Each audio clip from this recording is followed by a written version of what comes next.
Hi అండి, అందరికీ నమస్కారం. ఈరోజు మరి ఒక మంచి కథతో మీ ముందుకు వచ్చేసాను. ఇష్టం లేని పెళ్లితో ఒకటైన భార్యాభర్తల రొమాంటిక్ లవ్ స్టోరీ. ఇక లేట్ చేయకుండా మనం కథలోకి వెళ్ళిపోదాం. కౌసల్య, సుప్రజ, రామసూర్య అంటూ సుప్రభాతం మోగుతూ ఉంది. అమ్మా, ఏంటే పొద్దున్నే ఈ గోలా అనంది. గోలా గోలా అంటావేంటి పిచ్చి మొహమా?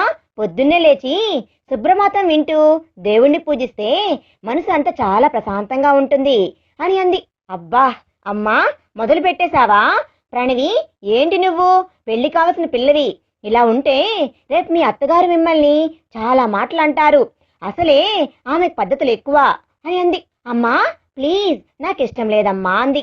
ఏమిష్టం లేదు? పెళ్ళా లేకపోతే ఆ అబ్బాయి ఇష్టం లేదా అనంది. అమ్మా, అభిలాషిని తప్ప నేనెవ్వరికీ ఆ స్థానం ఇవ్వలేను అని నీకు తెలుసు కదా, మరి ఎందుకమ్మా నన్ను ఇంతలా ఫోర్స్ చేస్తున్నావు అంది ప్రణవి. అభికి పెళ్లి జరిగిపోయింది. నువ్వు ఇంకా అభిని తలుచుకుంటూ ఉంటే ఎలానే? నీ లైఫ్లో నువ్వు మూవ్ అవ్వాలి కదా అంది. కానీ అమ్మా, అభికి ఆ పెళ్లి ఇష్టంతో జరిగింది కాదు అని అంది. మరి ఎలా అని కళ్ళెత్తి చూసింది సుమిత్ర. ఒప్పుకుంటాను, ఆ పెళ్లి ఇష్టంతో జరిగింది కాదు అని. కానీ దేవుడు వేసిన ముడికి గౌరవం కూడా ఇస్తాను. అక్కడ ఉన్న అమ్మాయి కూడా నా బిడ్డలాంటి అమ్మాయే. తను ఎప్పటికైనా సంతోషంగా అభి జీవితంలో భాగంగా అవ్వాలి. అలా అవ్వాలి అంటే నీకు ఈ పెళ్లి జరిగి తీరాల్సిందే. అంటే నువ్వు అభి సంతోషం కోసం నాకు పెళ్లి చేస్తున్నావు అన్నమాట. నా గురించి నీకు అవసరం లేదు, అంతేనా అని అంది. లేదు, ఈ పెళ్లి వల్ల ముగ్గురు జీవితాలు దారిలో పెట్టాలి అనుకుంటున్నాను అంది. నా సమాధానం నీకు విచిత్రంగా అనిపించింది అని కూడా నాకు తెలుసు. కానీ నువ్వు అభికి దూరంగా ఉండటం చాలా మంచిది అంది. ప్రణవి, నాకన్నీ తెలుసు. నేను ఓపెన్ అవ్వకముందే నువ్వు ఇక్కడి నుండి వెళ్ళి పెళ్లి కొడుకుని కలవడానికి వస్తున్నా అని మీ నాన్నగారికి ఫోన్ చేయి. లేకపోతే నేను నీ విషయాలన్నీ మీ నాన్నతో చెప్పాల్సి వస్తుంది అనింది. నన్ను బెదిరించి నా పెళ్లి చేస్తావా అంది. సాక్షి కోసం నేనేమైనా చేస్తాను. సారీ, సాక్షి అభిలాష్ కోసం ఏమైనా చేస్తాను అని అనగానే కోపంగా అక్కడి నుండి రూమ్లోకి వెళ్ళిపోయింది ప్రణవి. సాక్షి అంటూ పిలుస్తూ ఉంటుంది సరస్వతి. సరు, ఏంటి అన్నసార్లు పిలుస్తున్నావు? సాక్షి ఇంట్లో లేదు, ఆ విషయం మర్చిపోయావా అని అన్నాడు ఆమె భర్త. ఓహ్ అవునండి, నిజమే, సాక్షి ఇంట్లో లేదు కదా, మర్చిపోయాను అంటూ మొహమంతా దిగులుగా పెట్టేస్తుంది. సరు, ఆ అమ్మాయి ఆషాఢమని వెళ్ళి 2 రోజులు కూడా కాలేదు. నువ్వు ఇలా దిగులు పెడితే ఎలా చెప్పు అన్నాడు. అది కాదండి, అత్తయ్య అంటూ నా చుట్టూ తిరిగేది. పూజ కోసం పువ్వులన్నీ సిద్ధంగా చేసేది. మనసులో అనుకున్న పని చెప్పకముందే చేసి పెట్టుండేది. కానీ సాక్షి 2 రోజులు లేకపోతేనే ఇలా ఉంది మన ఇల్లు. తనకి అభి నిజంగానే డివోర్స్ ఇచ్చేస్తే అని అంది. సరు, ఎందుకలా దిగులు పడుతున్నావు? కోడలుగా కాదు, సాక్షి ఈ ఇంటి కూతురుగా ఇక్కడే ఉండేలా చేస్తాను నేను, సరేనా? నువ్వు బాధపడకు. కానీ ఎలా? ఎందుకండి? అభికి సాక్షి మనసు అర్థం కావడం లేదు. ఎందుకు వాడు తనకి దూరం కావాలి అనుకుంటున్నాడు? కొన్నిసార్లు దూరమే దగ్గర చేస్తుంది సరు. అంటే సరు, ఈ 2 రోజులు అభిని గమనించావా నువ్వు? అసలు ప్రణవి ఫోన్ చేసినా ఇంటికి వచ్చినా తనతో ఎక్కువగా ఫ్రీగా ఉండలేకపోతున్నాడు వాడు. సాక్షి విషయంలో ఖచ్చితంగా ఆలోచిస్తాడు అని అంటుండగానే సాక్షి కాఫీ అని అంటూ హాల్లోకి వచ్చాడు అభి. సాక్షి అని అంటుండగా సాక్షి పేపర్ని చేతిలో పెట్టాడు సుందరం గారు. డాడ్, పేపర్ కాదు నేను అడిగింది. మరి సాక్షి అంటే నేను పేపర్ అని అనుకున్నాను రా, మరి ఇంకెవరు అన్నాడు. అదేంటి నాన్న, మీ కోడలు అన్నాడు. అంటే నీకేం కాదా అని అన్నాడు. సైలెంట్ గా నిలబడిపోయాడు అభి అని వాళ్ళ అమ్మ పిలిచేసరికి ఈ లోకంలోకి వచ్చాడు అభి. ఆమె కాఫీ కప్ చేతిలో పెట్టగానే బయట ఉన్న లాన్లోకి వచ్చాడు అభి. కాఫీ ఏంటమ్మా ఇలాగుంది? 2 డేస్ నుండి పాలు మార్చలేకపోతే పౌడర్ మార్చు అని అన్నాడు అభి. సాక్షి రాకముందు కూడా కాఫీ నేనే కలిపేదాన్ని రా, అదే పాలతో అదే పౌడర్తో.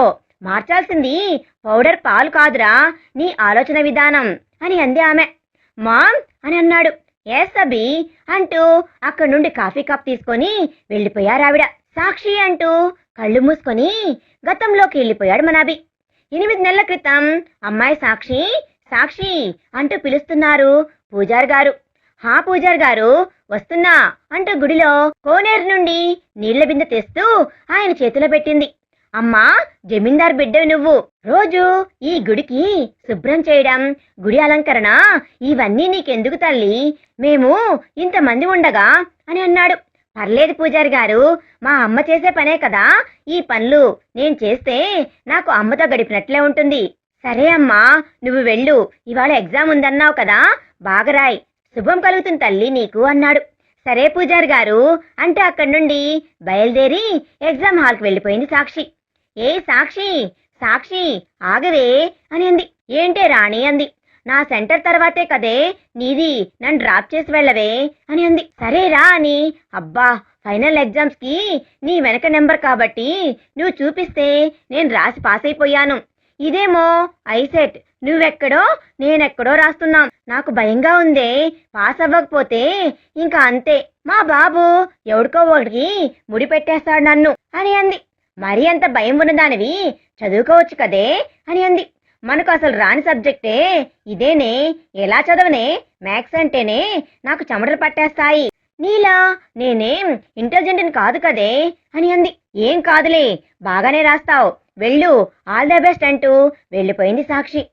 ఎగ్జామ్ అయిపోయాక ఇంటికి చేరింది సాక్షి. ఇంట్లోకి వస్తూనే చైర్లో కూర్చొని కళ్ళద్దాలు తలపై పెట్టుకొని నిద్రపోతున్న బామ్మ కనిపించడంతో బామ్మ అంటూ పరిగెడుతూ దగ్గరికి వెళ్లి పిలిచింది. సడన్ గా వాళ్ళ బామ్మ ఉలిక్కిపడి లేచి, నువ్వా సాక్షి, నా బంగారం, ఎప్పుడు వచ్చావు తల్లి అని అంది. ఎగ్జామ్ బాగా రాసావా అని అంది. హా, రాశాను బామ్మ అని అంటుండగాని జమీందారైన రఘురామయ్య గారు కారు లోపలికి రావడంతో సైలెంట్ గా బామ్మ వెనక్కి వచ్చి నిల్చొని ఉంది సాక్షి. కాళ్ళు కడుక్కొని లోపలికి వచ్చి కూతురు మొహం కూడా చూడకుండా, అమ్మా, ఇదిగో ఈ అబ్బాయి, పెళ్లి కొడుకు, మరో 10 రోజుల్లో సాక్షి పెళ్లి. అదేంటి రఘు, అది ఇంకా చదువుకోవాలని ఆశపడుతూ ఉంటే నువ్వు పెళ్లి చేస్తానంటావేంటి అంది. అమ్మా, నేను బాగా ఆలోచించే ఈ నిర్ణయం తీసుకున్నాను. నువ్వు మాట్లాడకుండా ఆవిడ గారిని పెళ్లికి ఒప్పించు అంటే లోపలికి వెళ్తున్నవాడు ఆగిపోయి, అమ్మా, నా ప్రాణమైన భార్యని ఈవిడ గారి వల్లే పోగొట్టుకున్నాను నేను. ఈ మాత్రమైనా చదివించాను అంటే దానికి కారణం నువ్వే, నీ మీద ఉన్న గౌరవంతోనే. అదే ఆశతో అడుగుతున్నాను, ఈ పెళ్లికి ఒప్పించుతానే అన్నాడు.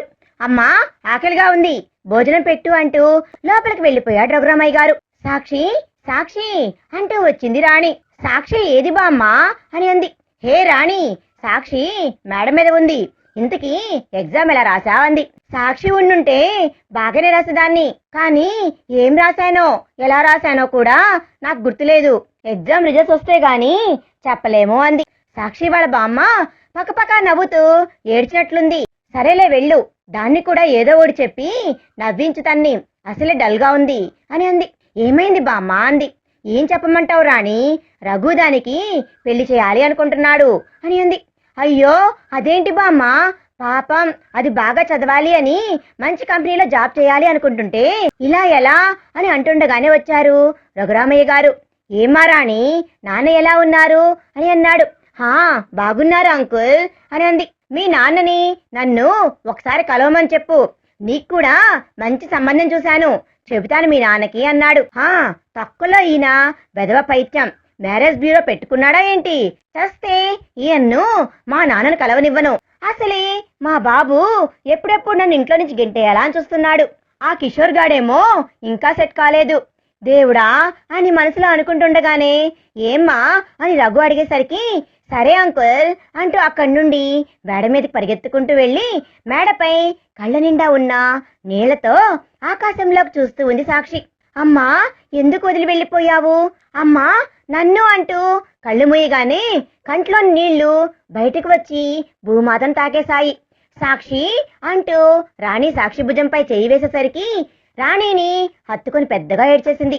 ప్లీజ్ సాక్షి, ఏడవకు, ఏదో ఒకటి చేసి ఈ పెళ్లి జరగకుండా చేస్తాను, ప్లీజ్ ఏడవకు అని అంది.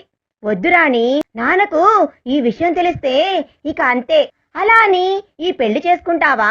మనసులో ఉన్న కోరికలను చంపుకొని ఇలా వద్దు సాక్షి, వద్దు, ప్లీజ్ నా మాట వినవే నేను అని అంటుండగానే రాణి ఉండని, వదిలే, ఏదైనా గీత ఉండాలి అంది. ఇంకా ఏంటే, ఇంత కూల్గా ఎలా ఉండగలుగుతున్నావు నువ్వు అంది. బాధగా అనిపించింది. కానీ నాన్నకు నచ్చిన అబ్బాయి, చేసుకోవడానికి నాకు ఏ అభ్యంతరం లేదు. సరేలేవే, వదిలేయ్. కనీసం ఆయన చెప్పిన అబ్బాయిని పెళ్లి చేసుకుంటే అయినా ఆయనకు నా మీద ఉన్న కోపం పోవచ్చు అని అంది. హైదరాబాద్ లో సిబిఐటి క్యాంపస్. విజ్జు, అభిని చూసావా అంటూ వచ్చి కూర్చుంది ప్రణవి. లేదే, వాడు ఇంకా క్లాస్ నుండి రానేలేదు. అదేంటి, అక్కడ ఏం చేస్తున్నాడు అంది. లలితకు ఏదో డౌట్ ఉంటే క్లియర్ చేస్తున్నాడు అన్నాడు. ఏంటి, లలితకా డౌట్ క్లియర్ చేస్తున్నాడా అంటూ సడన్ గా లేచి క్లాస్ వైపు పరిగెత్తుకు వెళ్ళింది. ఏమైంది దీనికి, వాడు డౌట్ క్లియర్ చేస్తే దీనికేంటి అని అనుకుంటూ వాళ్ళ క్లాస్ వైపు వెళ్ళాడు. అభిలాష్ డౌట్ క్లియర్ చేస్తూ ఉంటే అదే కళ్ళల్లోకి చూస్తూ ఉంది లలిత. వెంటనే తన నెత్తి మీద ఒకటిచ్చేసరికి ప్రణవిని చూసి కోపంగా, ఏంటే చదువుకుంటుంటే అంది.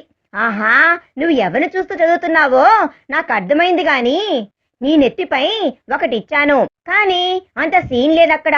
4 years నుండి నాకే ఓకే చెప్పలేదు. నువ్వు ట్రై చేసినా వేస్టే, కానీ బయలుదేరు అంది కఠినంగా. ప్రణవి వైపు కోపంగా ఒక చూపు విసిరి థ్యాంక్స్ అభి అంటూ అభి చేతులను బుక్ తీసుకుని వెళ్ళిపోయింది. హే, ఏంటి ప్రణవి నువ్వు, పాపం డౌట్ అని అడిగిన అమ్మాయిని ఏవేవో మాటలని పంపించేశావు అంటూ బ్యాగ్ సర్దుకొని వెళ్తున్న అభికి అడ్డంగా నిల్చొని మళ్ళీ ఎప్పుడొస్తావు కాలేజీకి అంది. చూస్తా, వీలు చూసుకొని, తెలుసు కదా నీకు, కంపెనీని హ్యాండ్ ఓవర్ చేసుకున్నప్పటి నుండి 2 బ్యాలెన్స్ చేయాలని చూస్తున్నా, కానీ చూద్దాము అన్నాడు. కోప్పడకుండా మన సంగతి అని అభి వైపు చూసింది. 4 సంవత్సరాల నుండి ఒకే క్వశ్చన్ అడుగుతూనే ఉన్నాను, ఒకే ఆన్సర్ చెబుతున్నాను కూడా. నో ప్రణవి, నువ్వు నా ఫ్రెండ్వి అన్నాడు. అంతే అన్నాడు. వేరే ఎవరైనా ఉన్నారా నీ మనసులో అని అంది. లేదు, ఇప్పటికీ ఇంకా నా దేవత ఎదురుపడనే లేదు. తను ఎదురుపడితే వెంటనే అంటూ నవ్వుతూ ఆగిపోయాడు అభి. ఏంటి వెంటనే అంది. కంగారుగా తాళి కట్టేస్తా అన్నాడు అభి. బాయ్ ప్రణవి, బోర్డ్ మీటింగ్ ఉంది, హౌ టు లీవ్ బాయ్ అభి అనుకొని అభి వెళ్ళిన వైపు చూస్తూ, ఏం చేస్తే నేను నీకు నచ్చుతాన్రా, నీకు ఎలా ఉంటే నచ్చుతాను అని అడిగినా చూసిన వెంటనే కనెక్ట్ కాలేదు నువ్వు నాకు అని చెప్పావు. ప్లీజ్ అభి, నా ప్రేమ నీకు ఎలా అర్థమవుతుంది, ఏం చేస్తే అర్థమవుతుంది అనుకుంటూ అక్కడ నిలబడిపోయింది ప్రణవి. అభినందన, కన్స్ట్రక్షన్ ఆఫీస్ ఏంటి రావు గారు, ఇది ఒక 25 ఏళ్ల కుర్రవాడి కోసం అరగంట వెయిట్ చేపిస్తున్నారు. మాకు పని లేదనుకుంటున్నాడా ఏంటి మీ సీఈఓ అని అన్నాడు. లేదు సార్, సార్ వచ్చేశారు.